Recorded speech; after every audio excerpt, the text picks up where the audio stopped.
This video is going to be a little different, and I apologize for how quiet I'm speaking, but I didn't have a chance to record until the house was full of people. I had another video done, but unfortunately my laptop keeps killing itself and I can't get a new one until my tax refund goes through in a couple weeks. But let's just do the best that we can.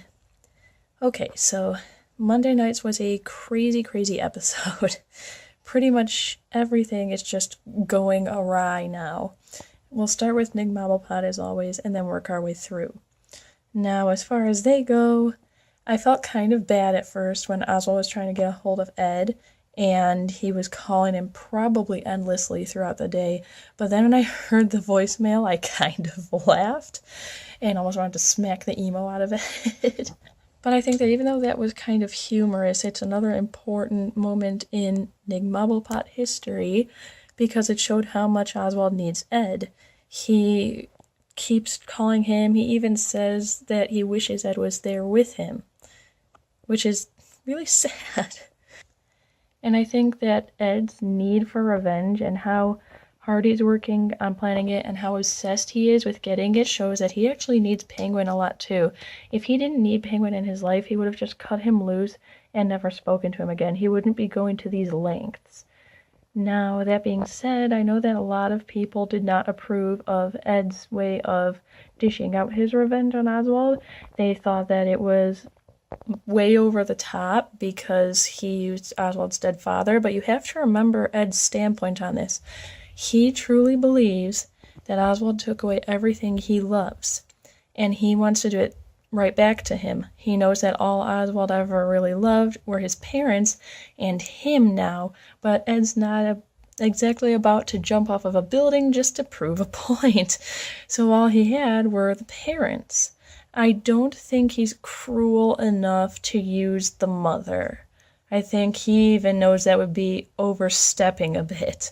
But he used his dad because not only was that going to take away everything Oswald loves, but it was also going to cause him to make a big mistake on national television, and his plan worked perfectly.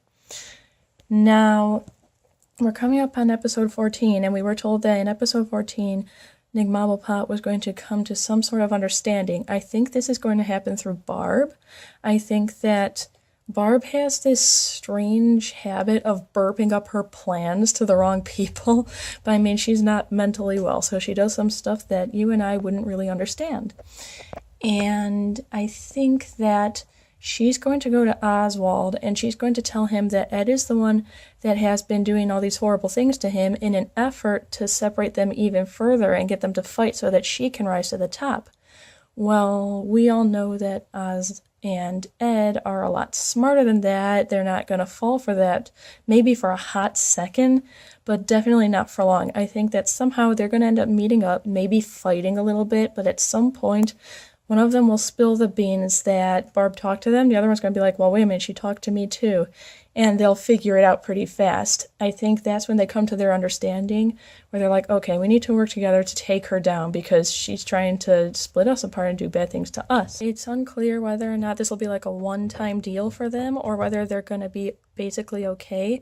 It doesn't matter too much though, because remember, we have a ton left of this season, and the people in Gotham only see about 4 to 6 episodes ahead of us, so even they don't know how it's going to play out completely. On to Crazy Jerome stuff.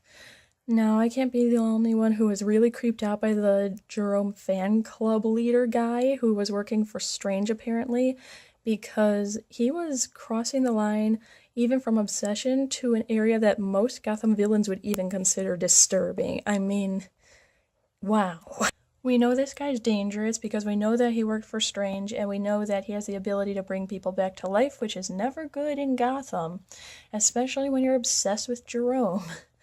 And this is where it gets even worse, though. I think that this guy is out there enough that he doesn't just want to worship Jerome, he wants to be Jerome. And I think that level of obsession is going to happen pretty fast. I think that in his mind, he's going to think, oh, well, the only logical way to become the Joker is to take his face.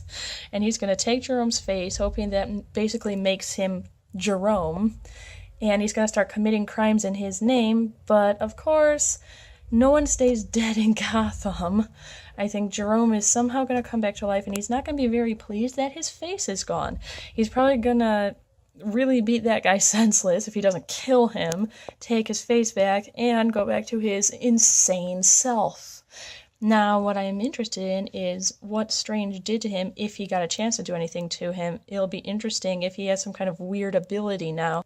I'm wondering if he'll have some way of almost being immortal, and that would explain in Gotham why it's very difficult in the Batman franchise to kill the Joker.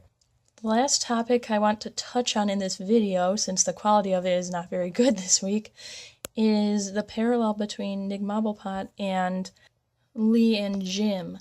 That it's kind of a can't live with them, can't live without them situation where they each desperately want to escape their old, partner, friend, what have you, but are just unable to. Something just keeps drawing them back to that person.